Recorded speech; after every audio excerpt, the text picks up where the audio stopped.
పిల్లరా మరొకసారి దేవునికి ప్రత్యేకమైన స్తోత్రములు, వందనాలు చెల్లిస్తూ మరొకసారి ఈ విధంగా మీతో కూడా కొంచెం సహవాసం చేయటానికి, మరి కొన్ని ఆలోచన చేయటానికి ఈ సమయం పొందినందుకు దేవుని స్తుతించున్నాను. ఈరోజు తైలాభిషేకం గురించి కొన్ని విషయాలు మనం చూద్దాం. ఈ తైలాభిషేకం అనే దాని గురించి ఆలోచన చేయాలంటే మనకు కనీసం 2 లేదా 3 భాగాలుగా మనం తీసుకోవాల్సి వస్తుంది. తైలాభిషేకం అంటే ఏమిటి? తైలాభిషేకంలో మరి పాత నిబంధనలో ఏం చెప్పబడింది? అలాగే క్రొత్త నిబంధనలో తైలాభిషేకం ఉందా లేదా? మరి ఏ విధంగా చేస్తాడనే దాన్ని మనం డివైడ్ చేసుకుంటూ వెళ్ళాలి. మనం ఆలోచించినప్పుడు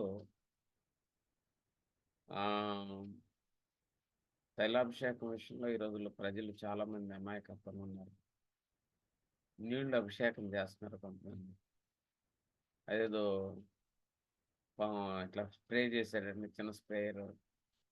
ఈ బార్బర్ షాపుల్లో దొరికే డబ్బాలు, తలకి నీళ్లు కొట్టేటువంటి డబ్బాలు లాంటివి పెట్టుకొని వాటిలో నూనె పోసి కొంతమంది, వాటిలో నీళ్లు పోసి కొంతమంది స్ప్రే చేసి చెయ్యెత్తేటంటే ప్రజలకేదో మేలు కలిగిపోయినట్టుగా ప్రజల్ని అపోహలో పెట్టే సేవకులు, దాన్ని నమ్మేసి పిచ్చివాళ్ళు ఎక్కువ మంది అయిపోయారు. అభిషేకం అనే దాని గురించి ఆలోచన చేస్తే తైలాభిషేకం వస్తుంది. పాత నిబంధనలో చాలా విషయాలున్నాయి. పాత నిబంధనలో విడుదలనేది మరి దేవుడు వస్తువుల ద్వారా, వ్యక్తుల ద్వారా అనుగ్రహించాడు. వస్తువులు ద్వారా అనుగ్రహించాడు. మోషేకి దేవుడు ఒక కర్రనిచ్చాడు. ఆ కర్రని ద్వారా ఆయన కార్యాలు చేయడానికి మరి అతనికి కృప కలిగింది మనం ఆలోచించినప్పుడు. దావీదు చేతిలో ఉన్న ఒడిసెల రాయిని దేవుడు ఆశీర్వదించాడు. దాని ద్వారా గొల్యాతును పడగొట్టగలిగే కృపను అనుగ్రహించాడు. మరి ఒంట్లో ఉన్న బలమును దేవుడు ఆశీర్వదించాడు సంసోను విషయంలో. అతడు శత్రువుని జయం పొందాడు. వీళ్ళందరూ కూడా అభిషేకం పొందిన వాళ్ళే ఏదో ఒక రూపంలో. ప్రభువు పుట్టకమునుపే సంసోను ఏర్పరచబడిన వాడుగా, నాజీరు చేయబడిన వాడుగా, మంటి మ్రొక్కుబడి చేయబడిన వాడుగా కనపడతాడు అక్కడ. అభిషేకం ఒక ప్రత్యేకమైన తైలంతో అభిషేకిస్తే ఆ మనిషి ప్రత్యేకమైన వాడుగా పాత నిబంధన చూపించబడింది. విశేషం ఏంటంటే అభిషేకాల ద్వారా మనం చూసినప్పుడు ఈ మర్మాలు మనకు కొంచెం భిన్నంగా కనిపించినా కానీ ఒలీవ తైలం మంచి చెట్టు నూనెతో మనం అభిషేకించాలని మరి అక్కడ కొంత మనకు కనపడింది. కొమ్ములో తైలంతో పోసి అభిషేకించినట్టు కనపడింది. మనం సూత్రాన్ని తెలుసుకోవాల్సిన అవసరం ఉంది. దేవుడు వారిని అభిషేకించాడు అని అంటానికి. ఆ తైలము దేనికి సూచనగా ఉంది అని అంటే, ఆ తైలం వెనక నూనె దేనికి సూచనగా ఉందంటే ఆత్మకు సూచనగా ఉన్నది. దాన్ని మీకు వివరించాలంటే ఈ మొదటి ఉపోద్ఘాతంలో మీకు ఒక మాట చెప్పదలిచాను. తైలాభిషేకం చేసిన మరి అభిషేకం చేసినా కానీ పాత నిబంధన అంతట్లో అందరూ కూడా మరి కేవలం పరదేశంలోనే ఉండి నీతిమంతులైన భక్తులందరూ పరదేశంలో నుండి మళ్ళీ ప్రభు అక్కడికి వెళ్ళాల్సి వచ్చింది. మళ్ళీ అక్కడికి వెళ్ళి ఆ 3 దినములు సువార్త చెప్పుకొని ఆ పాత నిబంధన భక్తులందరినీ తను తన వెంట పెట్టుకుని విడుదలకు నడిపించినట్లుగా మనం చూస్తాం. చెరగా కొనిపోయాను. కేవలం భౌతికమైన సిద్ధపాటు కోసం మాత్రం మరి ఆ తైలాభిషేకం పాత నిబంధనలు అంగీకరించబడింది. ఓ రాజుని చేయాలంటే కిరీటం పెట్టడం, అభిషేకించడం, ఓ ప్రవక్తను సిద్ధపరచడం, లేదా ఒక నాయకుడిని సిద్ధపరచడం, ఒక న్యాయాధిపతిని సిద్ధపరచడం ఇవన్నీ మనం చూస్తాం. విశేషమైన విషయం ఏంటంటే పాత నిబంధన మర్మం కేవలం క్రియల మీద ఆధారపడినటువంటి గ్రంథం. పాత నిబంధన అంతా కూడా ఆ కాలం. వారి వారి క్రియలను బట్టి వారు మరి దేవుని చేత బలపరచబడిన వాళ్ళుగా మనకు కనపడతారు. ఇదొక మర్మము కూడా. అందుకే వాక్యంలో పాత కృత నిబంధనలు అంటే మనం వెలిచూపు వలన కాకుండా విశ్వాసం వలన మనం నడుచుకుంటున్నాం అని చెబుతూ, ఏదో ఒక వస్తువునో, లేకపోతే ఒక విషయాన్నో, ఒక నడకనో మనం కలిగి ఉండి, దాన్ని బట్టి మనం గర్వించడం కాదు. మన హృదయానికి సంబంధించిన విశ్వాసం ద్వారా మనం బలపరచబడ్డామనే విషయం మాట్లాడుతూ, అక్కడ పౌలు గారు కూడా కామెంట్ చేశారు. తైలం, ఆ తైలము పోసినప్పుడు దేవుడు అంగీకరించాడు. నేను ఒక మాట మీకు చెప్పదలిచాను. క్రొత్త నిబంధనలో తైలాభిషేకం ద్వారా కార్యాలు జరిగిపోయినప్పుడు యేసుప్రభు వచ్చి రక్తం చిందించడం ఎందుకు? ఈ పాయింట్ మనం ఆలోచించేయాలి కదా! యేసుప్రభు దేని గురించి అందుకే ఆ వాక్యంలో యోహాను పత్రికలో అంటాడు. ఆయన ఇచ్చిన అభిషేకం మీలో నిలుచుచున్నది అన్నాడు. ఆయనే ఈ క్రొత్త నిబంధనలో ప్రత్యేకమైన అభిషేకాన్ని ఇచ్చాడనే విషయాన్ని అక్కడ మాట్లాడాడు. కాబట్టి తైలాభిషేకం ఏదన్నా ఒక క్రియ మీద గాని, ఒక పని మీద గాని, ఒక వస్తువు మీద గాని ఆధారపడినటువంటి ఆ యొక్క పాత నిబంధన కాలం అది. ఆ అభిషేకాల వలన కేవలం తాత్కాలికంగా మరి దేవుని ఏర్పాటు వాళ్ళ పట్ల కనపడినట్లే కనపడుతుంది. మోరల్‌గా, ఆత్మీయంగా ఆ మనుషుల్ని సిద్ధపరచటానికి దేవుడు దాన్ని అనుమతించినట్టు కనపడుతుంది.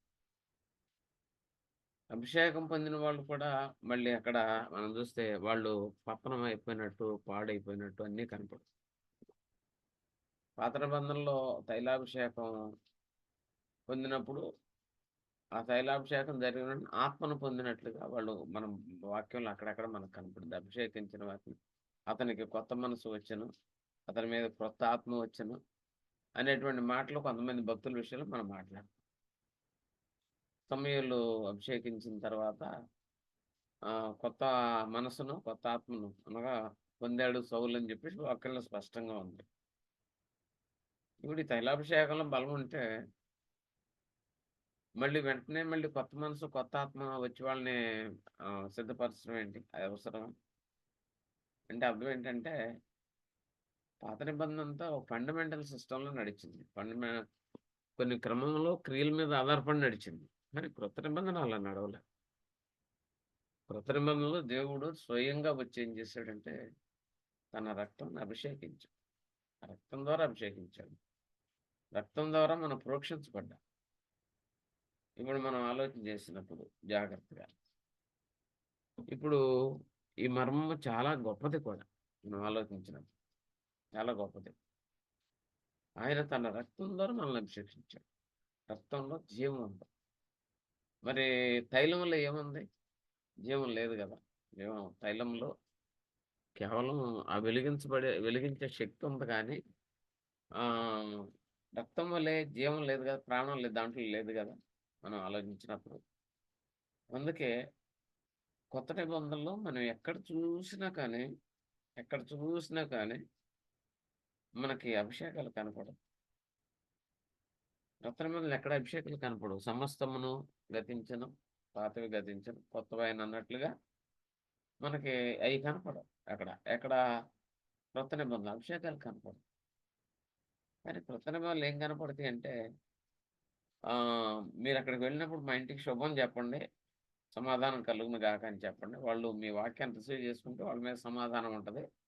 లేకపోతే లేదనే మాట మాటతో వాక్యాన్ని రిసీవ్ చేసుకున్న వాడి జీవితంలో సమాధానం ఉంటదంటానికి యేసుప్రభు అట్లా చెప్పాడు. ఇక్కడ మనం ఆలోచించాలి జాగ్రత్తగా. పాయింట్ బై పాయింట్ అన్నమాట ఇది. కాబట్టి సమాధానాన్ని మన మాటలో నుంచి వాళ్ళ ఇంట్లోకి సమాధానం పంపించడానికి దేవుడు తన పనివారికి శిష్యులకిచ్చాడు అధికారం. ఒకవేళ వాళ్ళు సమాధానాన్ని స్వీకరించకపోతే ఆ సమాధానం మీ వెంట వచ్చేస్తది. వాళ్ళ ఇంట్లో ఉండదని చెప్పాడు. అట్లా ఏం చేశాడంటే ప్రతి మనిషికి సమాధానం కలగాలని సమాధానం కలగటానికి సమాధానకర్తగా యేసుక్రీస్తు వచ్చి ఏ శాపమైతే మనల్ని చంపేస్తుందో, ఏ శాపమైతే మనల్ని బలహీనం చేస్తుందో, దేనివల్ల మనం ఆశీర్వదించబడబోతున్నాం, ఆ శాపమును కొట్టివేయటానికి యేసుప్రభు రక్తం చిందించి రక్తాభిషేకం చేశాడు. ఇప్పుడు మనం ఆలోచన చేస్తే అప్పుడప్పుడు స్నానాలు చేసేవాళ్ళు కొంతమంది. కొంచెం బాగా ఎండలో అలసిపోయినవాళ్ళు, లేకపోతే బాగా శరీరం ఎలర్జిటిక్‌గా తయారైపోయి, జిడ్డు జిడ్డు అయిపోయి, అయిపోయి ఉన్నప్పుడు స్నానం చేయటానికొచ్చినోళ్ళు ఒకడేమో మామూలుగా నీళ్ళతో స్నానం చేశాడు. ఒకడేమో దాంట్లో డెటాల్ వేసుకుని స్నానం చేశాడు. డెటాల్ వేసుకునేటప్పటికి ఆ నీళ్ళకి పవర్ వచ్చింది. ఆ డెటాల్ యాంటీబయాటిక్ని ఎదిరించుద్ది కాబట్టి బాడీ కూడా ఈజీగా తయారు డెటాల్ వేసుకుంటే మామూలు స్నానం వేరు. అలాగే చెక్కదో నూనెదో మరి కర్రదో ఏదో ఒక తైలం ఒక కాయదో పండుదో తైలం తెచ్చి దాన్ని పోసాకంటే నేను నా రక్తాన్ని పోస్తాను ప్రోక్షిస్తాను అనేటువంటి దేవుని ప్రణాళికలు ఎంత ఎత్తులో ఉంది. ఒకడు ప్రభు రక్తంలో అంగీకరించి ప్రభు రక్తాన్ని స్వీకరించి రక్తం ద్వారా నాకు విడుదల కలిగిందని నమ్మిన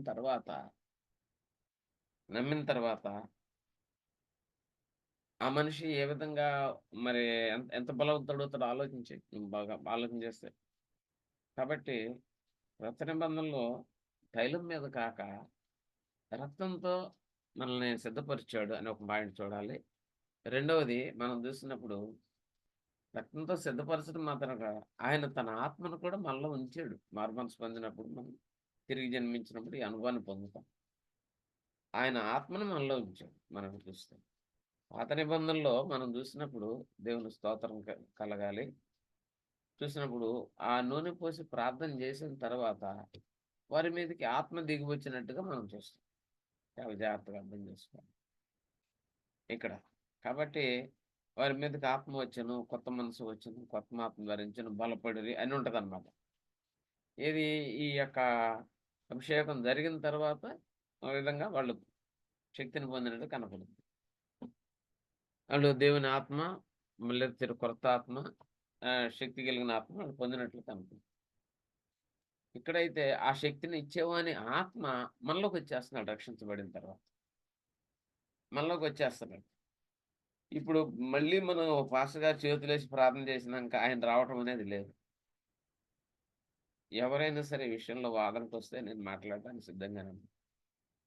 ప్రభు అన్నాడు ఆదరణకర్త అంటే పరిశుద్ధాత్మ వచ్చినప్పుడు ఆయన మీతో ఉండును, మీలో ఉండును. నీలో ఉన్నవాడు నీకంటే గొప్పవాడని కూడా ఇంకో చోట ఉంది వాక్యం. ఇప్పుడు తైలం అభిషేకం ఏంటంటే ఎప్పటికప్పుడు అభిషేకాలే. ఎప్పుడు రోగం అయితే అప్పుడు నూనె రాసి ప్రార్థన చేయటాలి. ఈయన ఆలోచించినప్పుడు ఇట్లా కాకుండా ప్రభు ఏం చేశాడంటే ఆయన తన ఆత్మను మనలో పెట్టాడు. ఆయన శక్తి కలిగిన దేవుడు, పరిశుద్ధాత్ముడు. పాపం గురించి నీతి గురించి ఒప్పింపజేసేవాడు, శక్తివంతమైన కార్యాలు చూపించాడు, మనలో ఉన్నాడు. పైన తైలం పోయటం గొప్పదా, ఆ యొక్క శక్తినిచ్చే దేవుని ఆత్మ లోపలికి వెళ్ళటం ముఖ్యమైందని మనం ఆలోచన చేస్తే చాలా మంది సేవకులు తప్పు చేస్తున్నారని మనం చెప్పచ్చు. వీళ్ళ దగ్గర ఏదో ఉండట్టు, వాళ్ళ దగ్గర ఏదో లేనట్టు, వీళ్ళ దగ్గర ఉన్న దేవుడేం బలవంతుడు, వాళ్ళ దగ్గర ఉన్న విశ్వాసుల దగ్గర ఉన్న దేవుడేం బలహీనుడు అన్నట్లు, వీళ్ళేదో వాళ్ళకి ఇచ్చేస్తున్నట్టు ఆ యొక్క పిక్చర్ని క్రియేట్ చేసి వాళ్ళ దగ్గర నుంచి ధనాన్ని లాగటానికి చేసి ప్రార్థన చేయించు అంటే నూనె రాసి ప్రార్థన చేయించుకోవడానికి, అభిషేక ప్రార్థన చేసుకోవడానికి ప్రజలు వెరిగా పరిగెడుతున్నారు. ఈ విషయాన్ని మీరు తేటగా గ్రహిస్తారని అర్థం చేసుకుంటారని నేను అనుకుంటున్నాను దేవుని ప్రేమను బట్టి. ఇది ఎంత చక్కని విషయం మీరు ఆలోచించేయండి. దీన్ని బట్టి ఆనాడు వస్తువుని లేకపోతే ఆ నూనెను ఆ తల మీద పోసినప్పుడు తర్వాత పరిశుద్ధాత్ముడు మనిషిని బలపరిచాడు. మరి ఏ నూనె పోసినాక యేసు ప్రభు దేవుని ఆత్మచేత బలపరచబడి ఈయన నా ప్రియకుమారుడని దేవుని ఆత్మ చెప్పాడు. ఇక్కడ మనం ఆలోచించినప్పుడు నూనె ద్వారా వస్తువు ద్వారా అభిషేకం జరగటం వేరు, ఆత్మ వలన అభిషేకం అంటే ఆత్మ వలన నింపబడి ఆత్మ వలన దాని బాప్తిస్మం కూడా ఆత్మ వలన నింపబడి భూమి మీద దేవుడైన వాడు ఆత్మక మనలో నివసించినప్పుడు, మనలో ఆయన ఉన్నప్పుడు మనం ఏ విధంగా ఇంకొక దాన్ని నెత్తి మీద పోసుకొని అభిషేకించుకొని వస్తుంది. ఆయన ఆత్మ నీలో ఉన్నప్పుడు ఆయన గొప్పవాడా, లేకపోతే నీ చేతిలో ఉన్న నూనె గొప్పదా? ఈ విషయమే మీరు ఆలోచించారా? కాబట్టి నేను నమ్మేది, విశ్వసించేది ఏంటంటే దేవుడు ఆనాడు గొర్రెపిల్లలకు రక్తం చెందించాడు, కానీ నేను చివరి గొర్రెపిల్లకు వచ్చాను అన్నాడు ప్రభు. ఆనాడు గొర్రెపిల్ల రక్తం ఇచ్చారు, ప్రభు రక్తం సొంత రక్తమే అక్కడ తీసుకున్నాడు. దేవుని స్తోత్రం. అంటే అర్థం ఏంటంటే వాటి రక్తముల వలన, గొర్రెల రక్తం వలన, మేకల రక్తం వలన, లేకపోతే వస్తువుల వలన, లేకపోతే ఇంకో దాని వలన కాదు, కానీ నేనే నీలో ఉండి నిన్ను బలవంతుడిగా చేస్తానని ఆయన మనలోకి వచ్చాడు. పాత నిబంధనలో పరిశుద్ధాత్ముడు వస్తూ పోతూ ఉన్నాడని, కొంతమంది భక్తుల మీదకి వచ్చాడని అట్లా మనం చూస్తాం. కానీ క్రొత్త నిబంధనలో అయితే ఆయన మనతో ఉండడానికి, మనలో ఉండడానికి వచ్చేసాడని ఈ ఆత్మ గురించి 14-16 వచనాల వరకు తేటగా పరిశుద్ధాత్ముడు రాస్తాడు. కాబట్టి నేను ప్రేమతో మీ అందరికీ తెలియజేస్తున్నాను.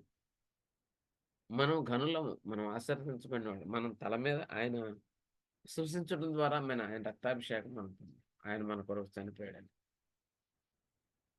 అది అద్భుతమైనటువంటి క్రమం. ఆయన మనలో మనం తెలుసుకొని మారుమనసు పొంది తిరిగి జన్మించి అంటే బోర్న్ అగైన్ ఎక్స్‌పీరియన్స్‌లోకొచ్చి మనసు నూతన పడి కొత్త మనిషిగా తయారైనప్పుడు, ఆ కొత్త మనిషిని బలపరచడానికి పరిశుద్ధాత్మ నీలో పనిచేస్తున్నాడు. నిన్ను జీవింపజేస్తున్నాడు. అంటే నువ్వు బలవంతుడిగా మారటానికి కలిగిన కారణం ఏంటంటే, మరి కేవలం ఏంటంటే ఆహ్, పరిశుద్ధాత్మని కార్యమే. నువ్వు పాపాన్ని, నీతిని ఒప్పుకుంది నువ్వే. ఆయన సహాయం వల్ల సత్యంలోకొచ్చింది నువ్వు ఆయన సహాయం. ఆయన నిన్ను సత్యంలోకి నడిపిస్తా ఉంటాడు. సత్యం అంటే యేసుక్రీస్తు.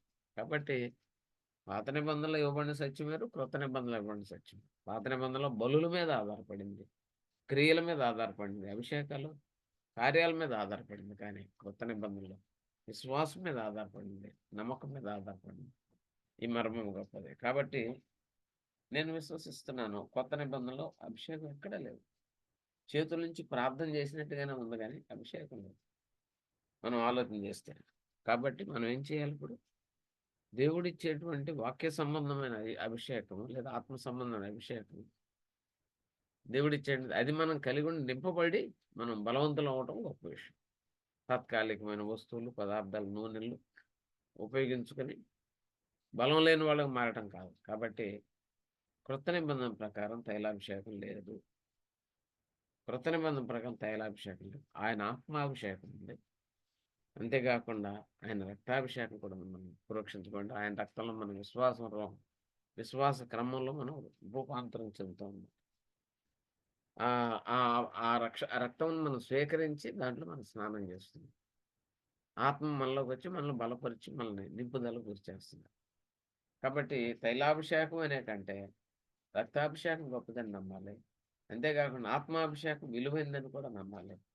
శరీరులు చేతులేసినంత మాత్రం ఏం జరగదు.